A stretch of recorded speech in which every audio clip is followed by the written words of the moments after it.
gave the veil or the spear to Skanda, who is known as Muruga in the south.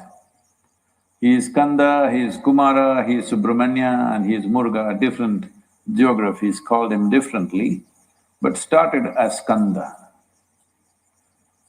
So with this instrument or with this weapon of a spear, he got the fame of being the greatest warrior ever.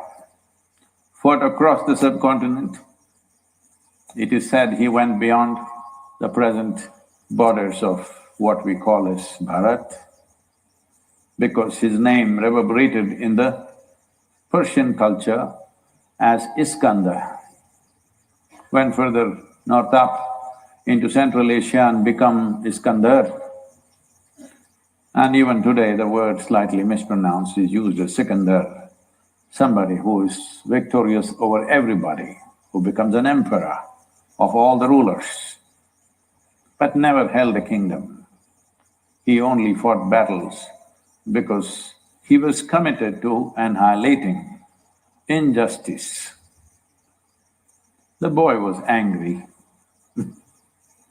and when somebody of immense capabilities and hugely blessed becomes angry,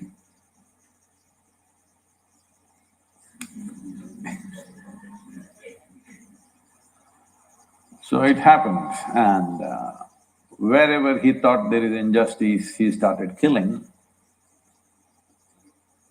Well, literally his adolescence and youth, as a youth, he largely killed people.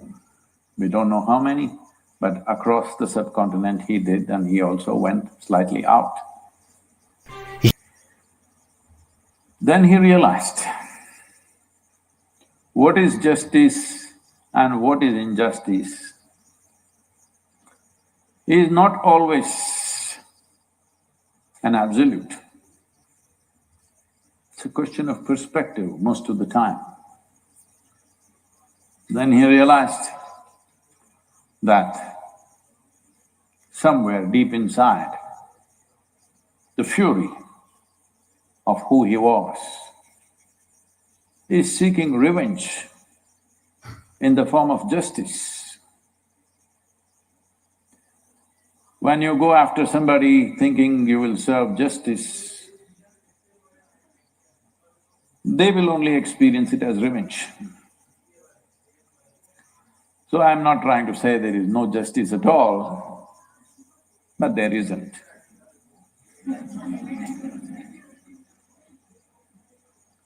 The world, human life, always balances between we work for either the larger good of the people or larger harm to the people. Never in the history of humanity have we achieved that kind of a thing where there was absolute justice. We've only talked about it. We never have managed to manifest it. In small societies, you may, but as the size grows, it only becomes about larger well-being. Larger well-being will always be perceived by a certain group of people as injustice to them. Endlessly, in every society, in every little place, this is going on. Even within a home where there are 4 or 5 people, somebody will always be feeling there is injustice towards them, however you do it. Because there is no absolute definition of what is justice. The largest well-being that we can serve even a given group of people is the only justice we have managed till now. When he realized this, he washed his sword and his spear and went up the mountain and left his body because he knew he was fighting for a goal which is not just elusive, which is elusive. Having said that, only if you realize this in your life, that life is not a bundle of absolutes, then there is possibility of fulfillment. Then you will ask, Sadhguru, are you saying only corrupt people will find fulfillment? That is the human struggle. When you employ one dimension of intelligence, that dimension of intelligence which we consider as intellect always looks for straight lines. When it does not find straight lines in any aspect of life, it will feel it's unjust. Another level of intelligence which is not within the straight lines, which cannot be bound within straight lines, feels perfectly comfortable with small discrepancies. It is okay with the order that we see in a forest. But a logical mind will seek a manicured garden everywhere and will be disappointed because manicured garden is only possible in small patches, never possible as a global phenomena. So that is Kanda's story, but he got his weapon of instrument according to the legend on this day. That is why he was so successful in his mission. Well, ultimately he came to realization that his mission was not right, but that is also considered victory in this culture. Anywhere else he would be rated as a failure because he failed in his mission. But in this culture, which is not of straight lines, we see this as a success because he realized in his activity in the world he failed, but he realized we hold that as the greatest success, not material things. If he had listed this many victories and if his mission was complete, only then an intellectually constipated society would consider him a success. But here, he failed, absolutely failed in his mission, but he is a success for us. All over southern India, we worship the boy more than his father.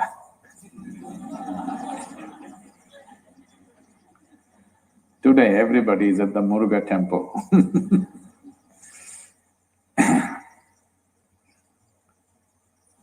because realization, which is not confined within the definitions of human logic, is considered the highest success. On this day, 24 years ago, one among us, one of us,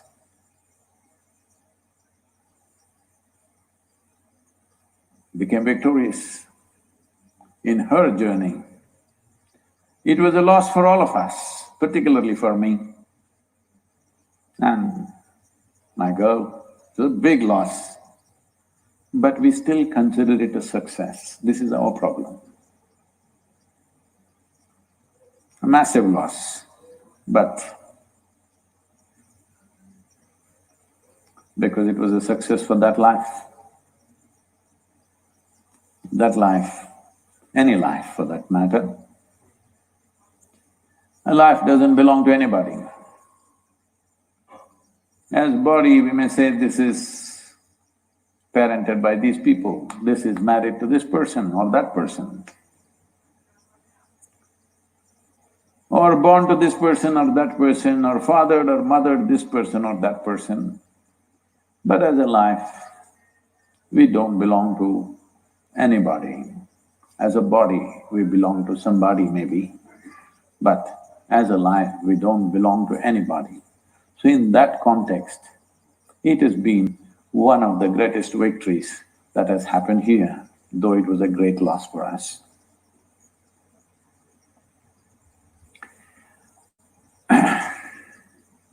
This is a day which is considered as the best day to start one's pilgrimage. Pilgrimage always meant a journey in which you'll obliterate yourself. Once again, our idea of victory is we are obliterated. Our idea of victory is not piling up people and sitting on top of their heads. Our idea of victory is to obliterate ourselves, to dissolve ourselves, because this is a land of devotion. The object of devotion is only dissolution.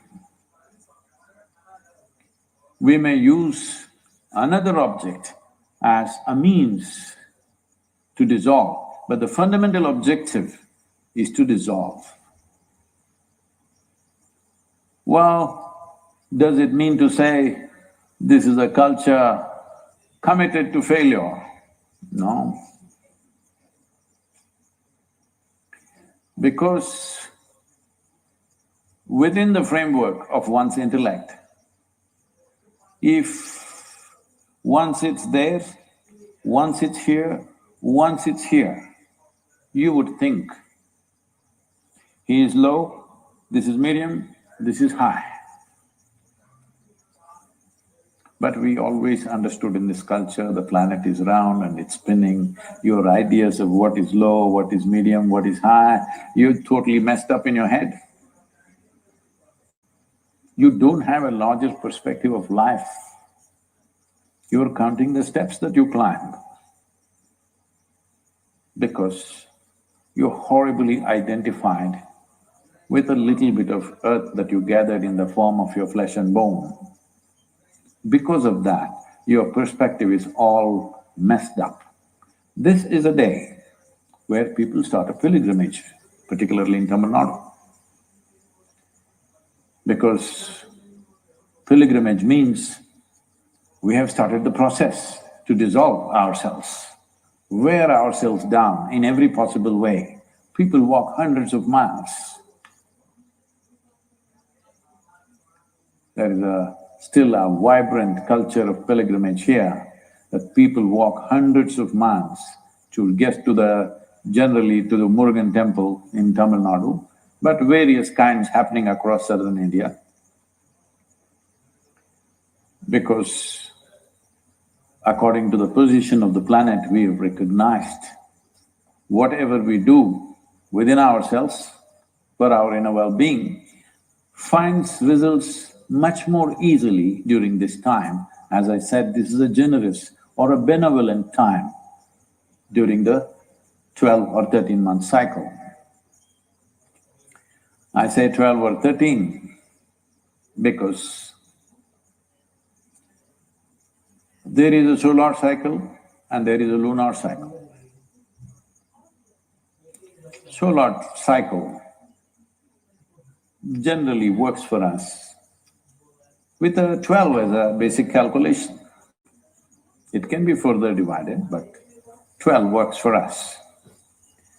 As lunar cycle, it is 13. Whichever culture went against everything that's feminine, labeled 13 as a bad luck number. They're calling you all bad luck. Yes. Generally, unfortunately, women were considered inauspicious, not allowed to read the sacred book, not allowed to do any sacrament.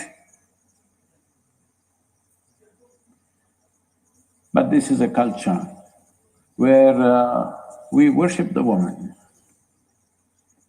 And here there are women who are completely bossing the temple. It's their temple, men cannot enter. They can, but they can't go into the sanctum. Because this whole idea of what is superior, what is inferior comes because you're applying one dimension of your intelligence to everything. One dimension of see, it is like this. You just have a foot scale. This is your only measure. So now, what is big, what is small? With this, okay, this one is 5 feet tall, that one is 6 feet tall, so that is a big man, this is a small woman, this is this, this is that. But now we got some other quantity. Let's say we got a liter of milk. You went there and with a foot scale, we spilled the milk. Now you measured nicely and said, this is 10 meters of milk. The 10 meter of milk can be stretched to 100 meters if we want. So there are different dimensions to life. For everything you have one measuring scale. Because of that, something becomes inferior, something becomes superior, something sacred, something filthy. Now, here, either everything is sacred, this is one way, or everything is filthy, that is also another way. If you do the filthy way, you can't be in the social sphere of life. So better see everything as sacred. This is why we, go see Devi, this only. Whatever temple you go, this only. If you see human beings, this only. If you see a cow, this only. An elephant, this only. Rock, this only. A tree, this only. Because we are not looking at life from the limitations of our intellect, which unfortunately today has become the only window that we open through our education systems. So Devi is a tremendous opportunity. She is made in such a way, she's wonky. She drives you crazy for no reason. You step inside not knowing why tears will flow, you're quite fine, nothing wrong with you. Well, if life did not overwhelm you and bring even a drop of tear in your eyes, there is something seriously wrong with you, you better know that. Yes. If life doesn't overwhelm you, why the hell are you here? Oh, maybe you want to go to heaven and then be overwhelmed. All the best. So, the period of sadhana here, during this phase, produces maximum results. Because of this Bhairavi sadhana, this time because she has completed her 11-year cycle. If you did not know her phone number, it is 11.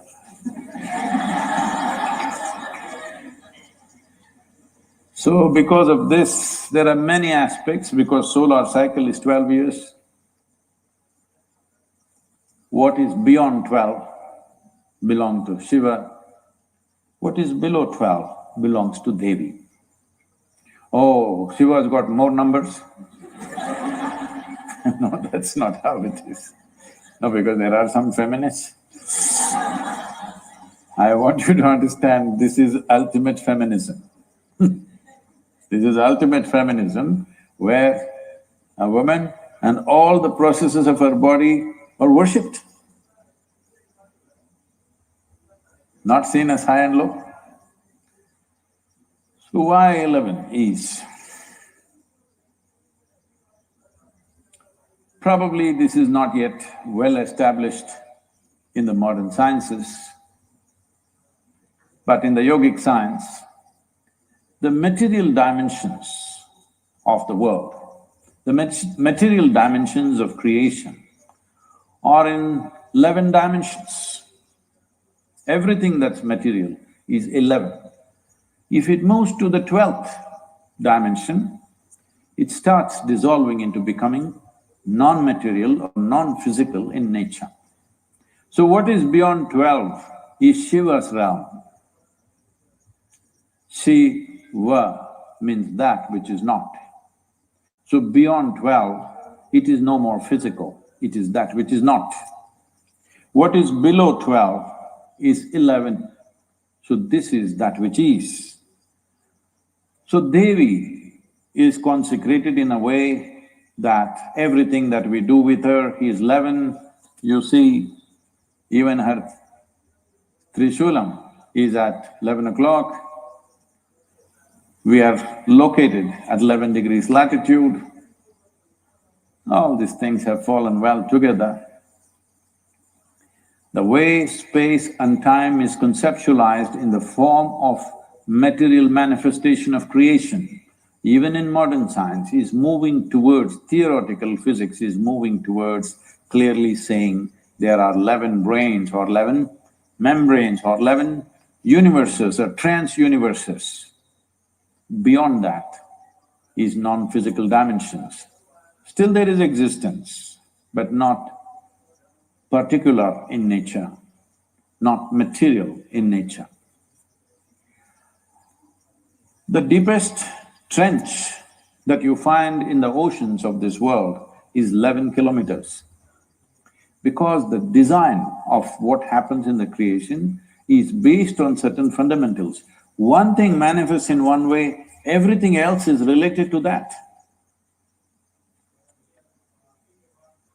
There is something called as a constructional theory that they have gone into these days, and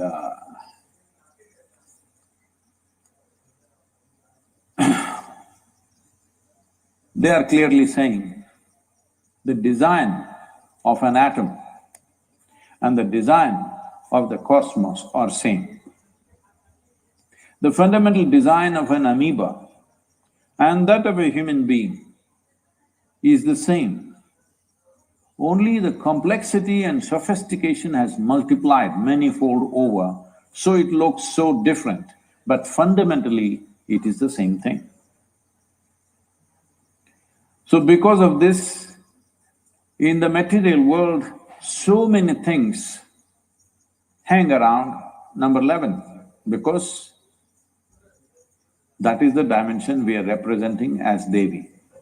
To find success and victory in the material world, if you transit from this, go into 12, we are only thinking of mukti, that is being liberated from the material world. I always feared when I consecrated 11 years ago, and that day itself I said, I have a fear in my heart that she will become more popular than him.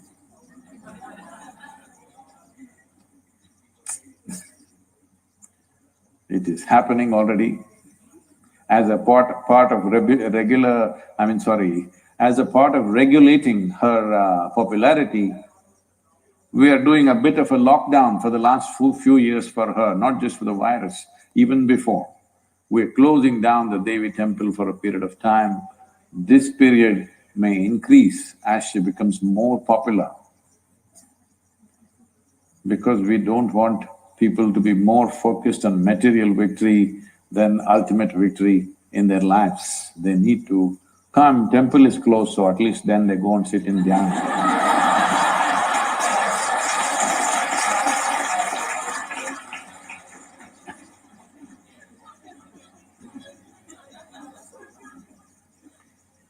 This is a land, this is a culture which has prospered and has been the greatest success for the longest period of time in the history of humanity, not based on its organizational skills, but based on unfolding of individual genius.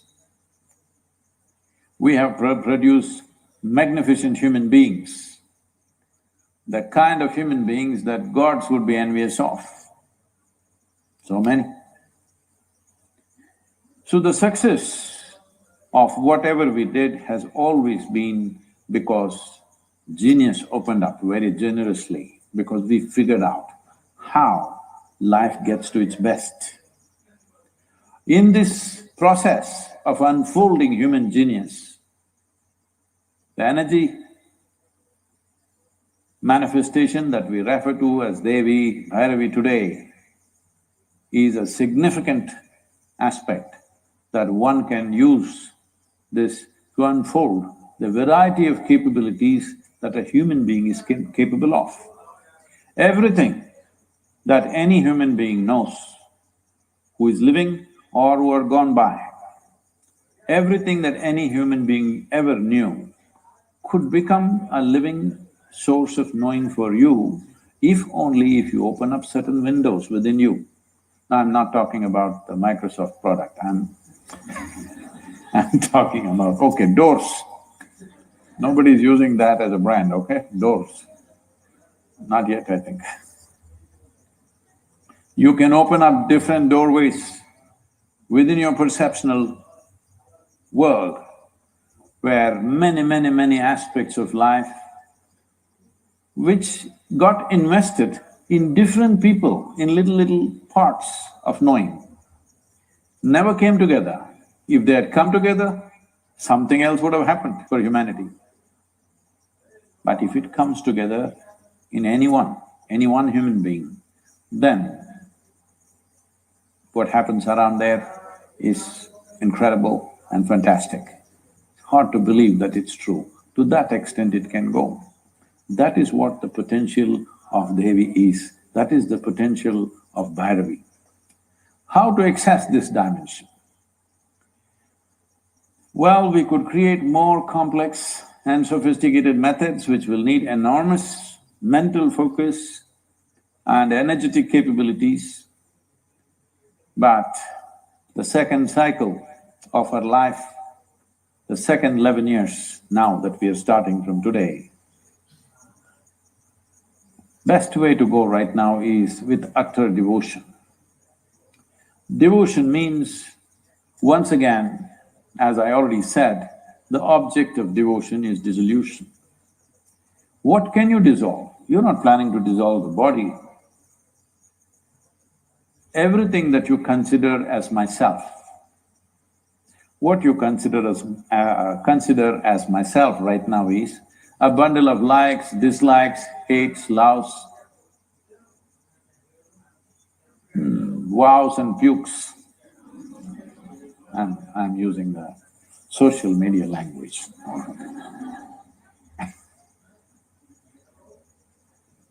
If you dissolve all this and you're able to just see life, feel and experience life just the way it is, not the way you think it is, well, you will become available to her grace. One who has accessed this grace will live here in such a way that other people will think you're superhuman. As I've repeatedly said, this whole thing is not about being superhuman. It's about realizing that being human is super, because in this culture there is no superhuman being.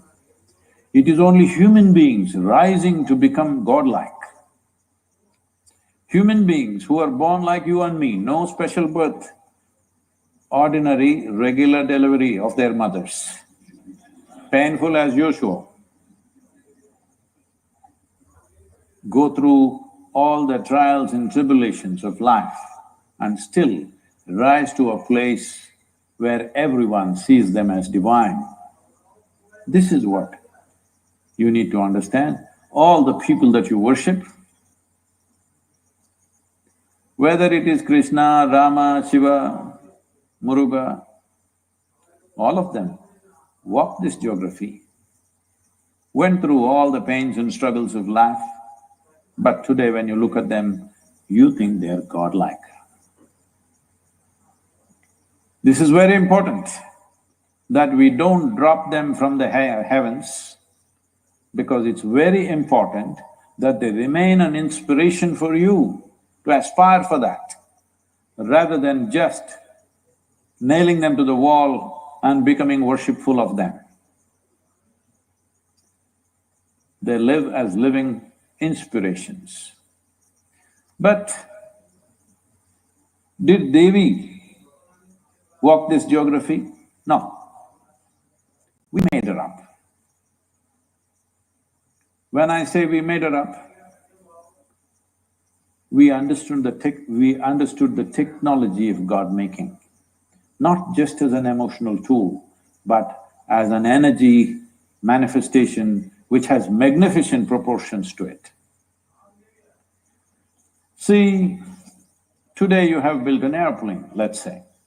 An airplane would have been an impossible thing just 500 years ago, even a concept. Even conceptually it would be difficult for the rest of the world. So though conceptually it was here, that doesn't matter, let us say anything like that, it would be out of the world. But we built a mechanism with which now everybody can fly. Though because of the virus, It's not the safest thing to do right now.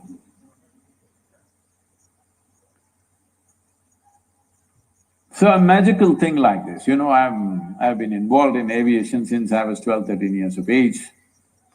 First, the disastrous attempt to build a hang glider and fly, which cost me some bones.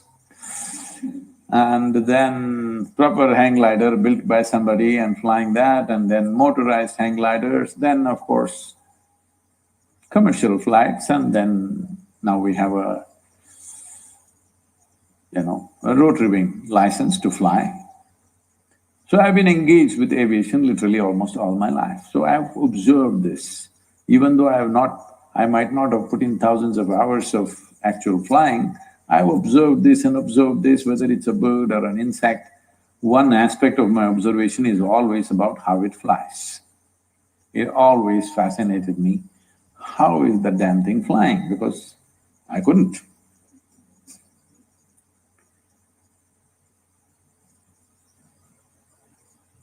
If we can… because today I see when you sit in an airport, most people are bored and sitting there because they have to wait for 3, 4 hours or whatever, there are delays in the flights. I'm always sitting in a place where I can see the tarmac where they're landing and taking off. I must have seen, I don't know, hundreds of thousands of landings and taking offs in my life. But even today, I get goosebumps the moment this machine takes off, because tons of metal and people and baggage and whatever else, the way it flies off, it's still magic. Magic is not gone out of it just because it's flying every day. Still it is magic. If the first plane, if you saw flying, you would think, most fantastic thing you witnessed. How come? Because it's a millionth plane, you lost it. No, still the same magic is happening. Your ability to experience the magic is gone, unfortunately, because you are not living out of consciousness, you're living out of your silly memory. I'm calling memory silly, not because memory is silly, because you are making an attempt to make the dead memory live. That is silly. Raising the dead people, this is, especially when these days they have stopped. But initially when I went to certain places to speak, first question was, can you raise the dead? And why would I do such a stupid thing? Already the damn place is crowded. If you raise all the dead, I want you to just imagine. You're thinking, yes, if my mother came back, if my grandmother came back, it's nice. But if everybody's grandmothers and grandfathers came back, whoa, it's the greatest disaster. So this raising the dead business comes from a very adolescent culture, juvenile, because you think it's the greatest miracle.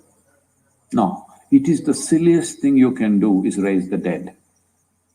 The miracle is that you keep this alive and you keep this well. This is a miracle. Hello? See, you eat a chapati. The chapati doesn't look like you, does it? No, even if you're size 0, it doesn't look like you.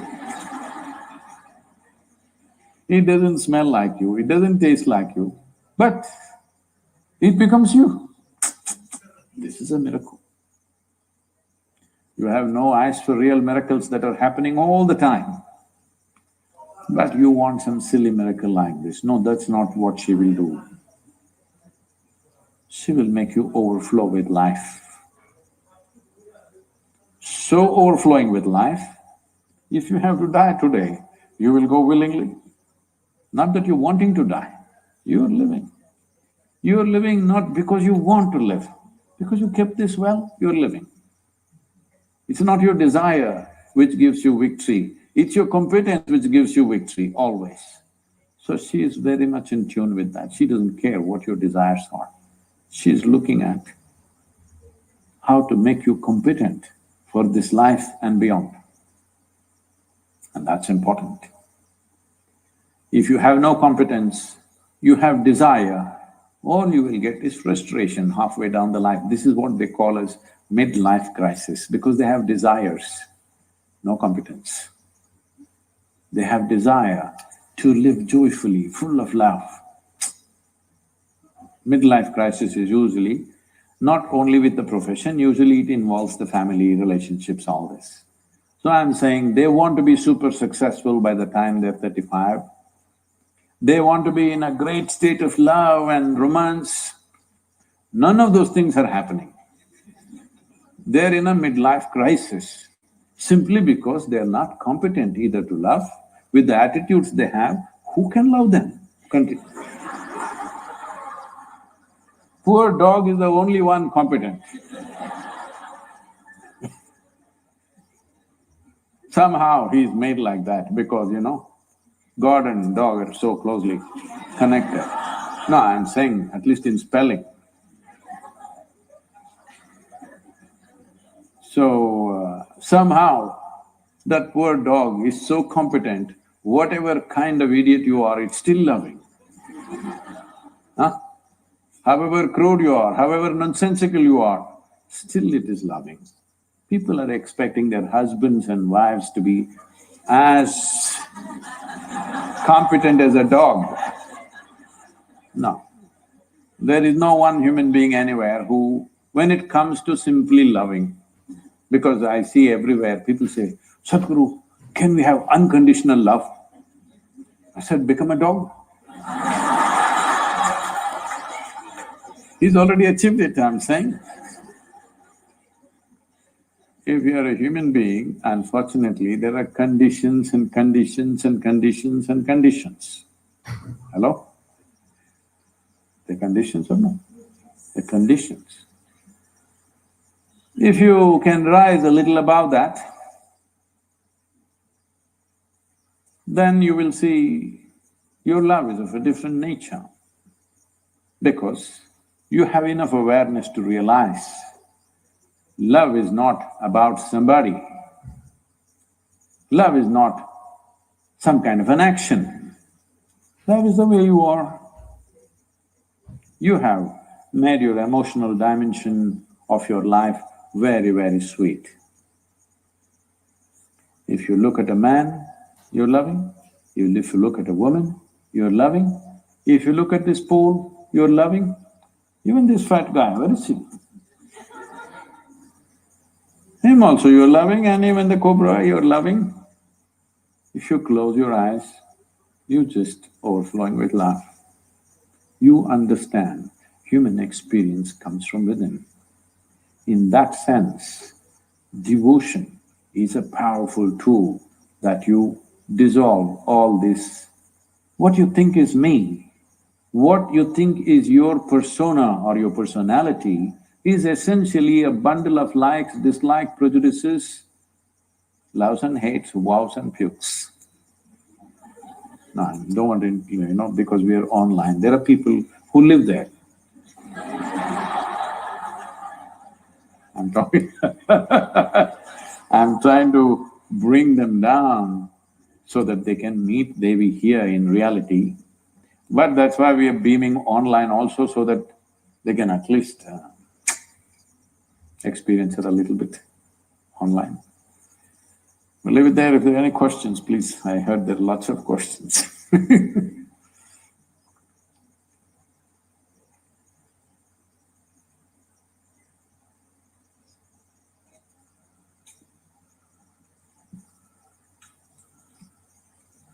Namaskaram, Sadhguru. Sadhguru, you are talking about liberating the Hindu temples from the clutches of the government.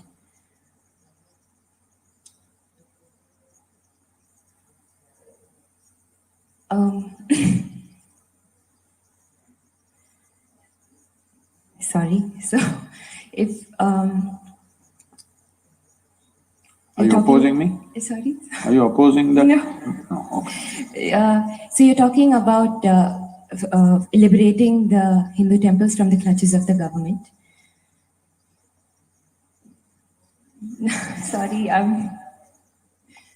not sure how to ask you this question without it coming across in the wrong way. So, you're talking about.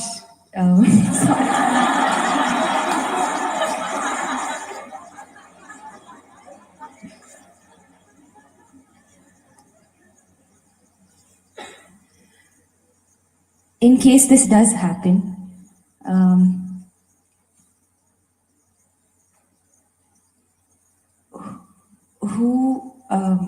I understand that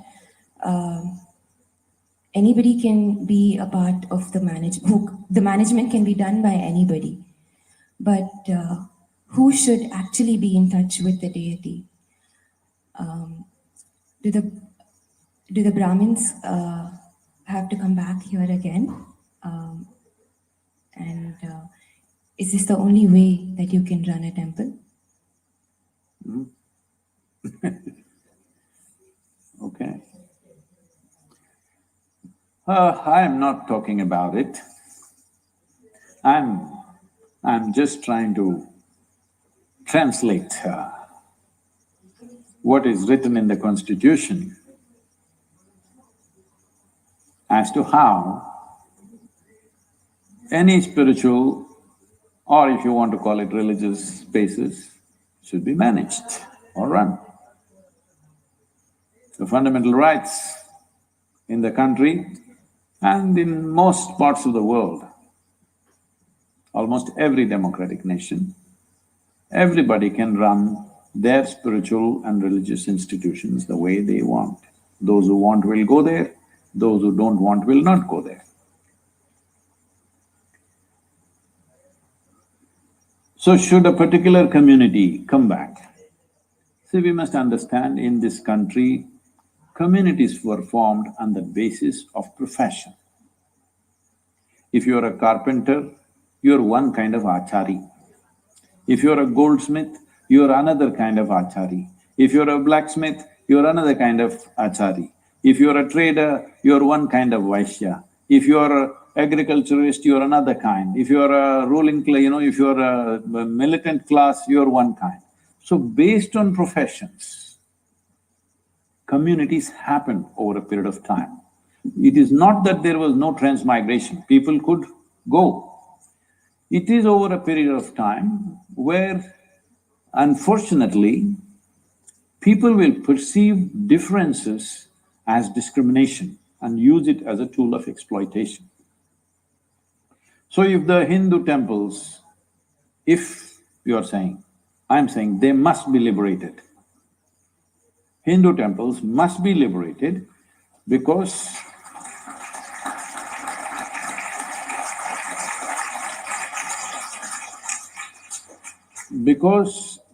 one important aspect of this is, it never belonged to a particular religion, it belonged to a particular trait.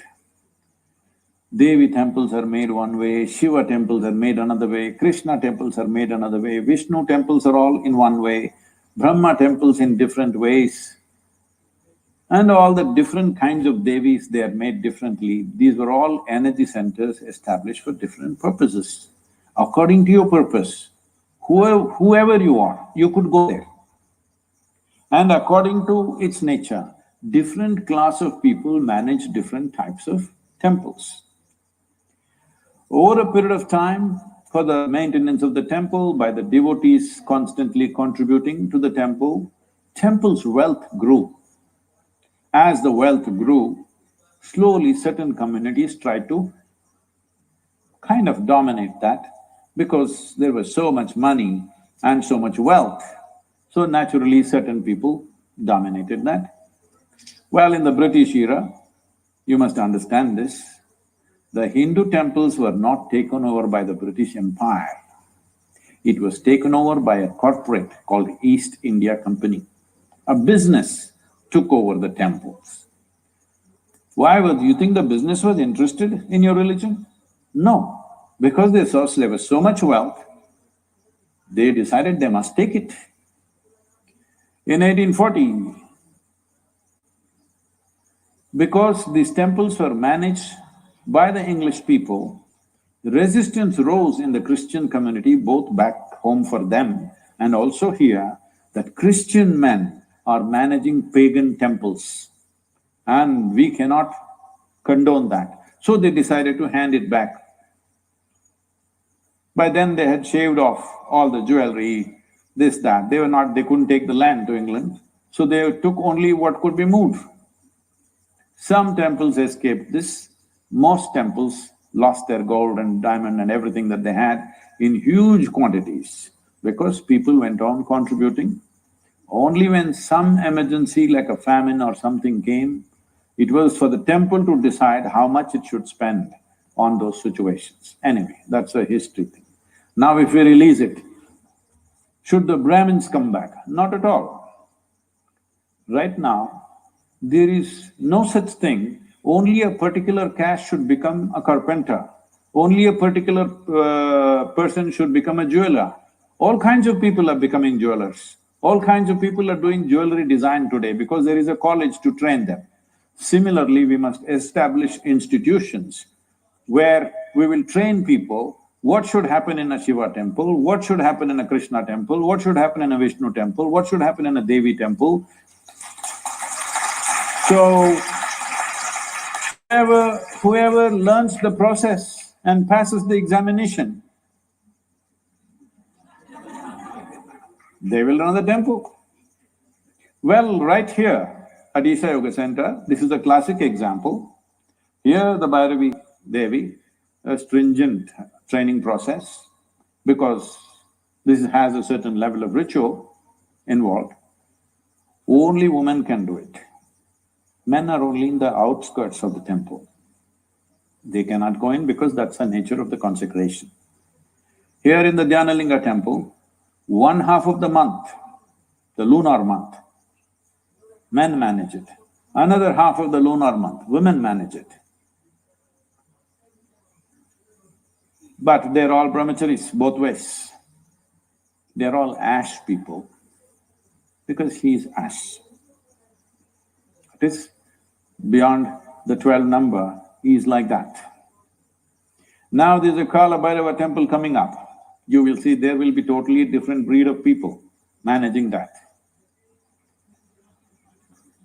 Yes, because that serves not only the living, that is built to serve the dead.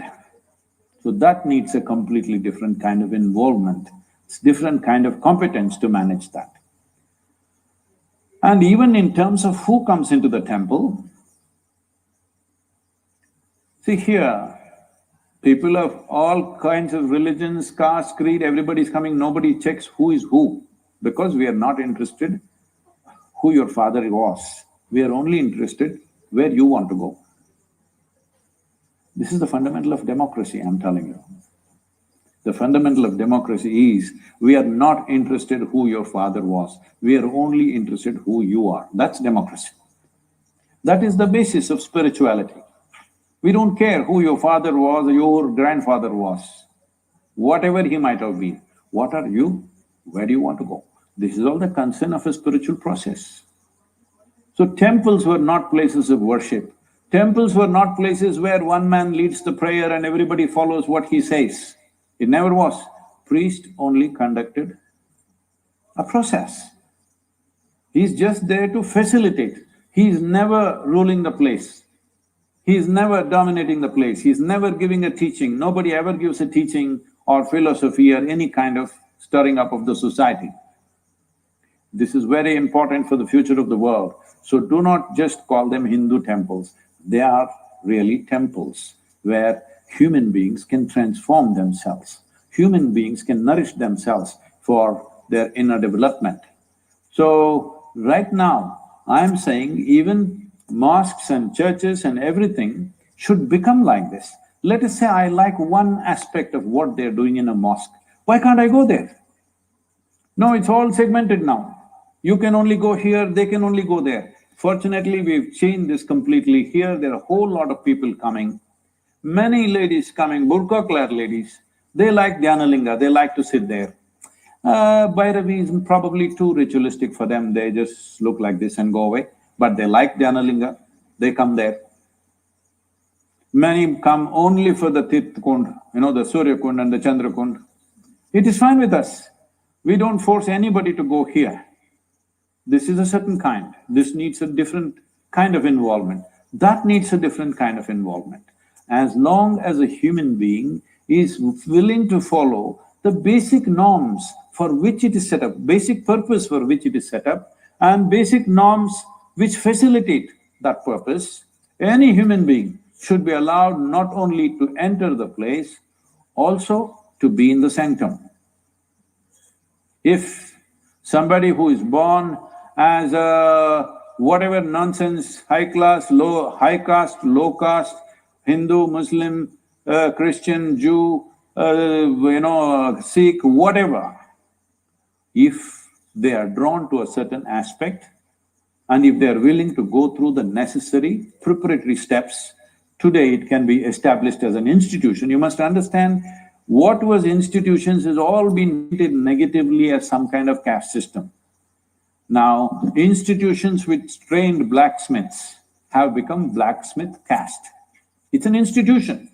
Unfortunately, somehow the goldsmith people started propagating that goldsmiths are superior to blacksmiths.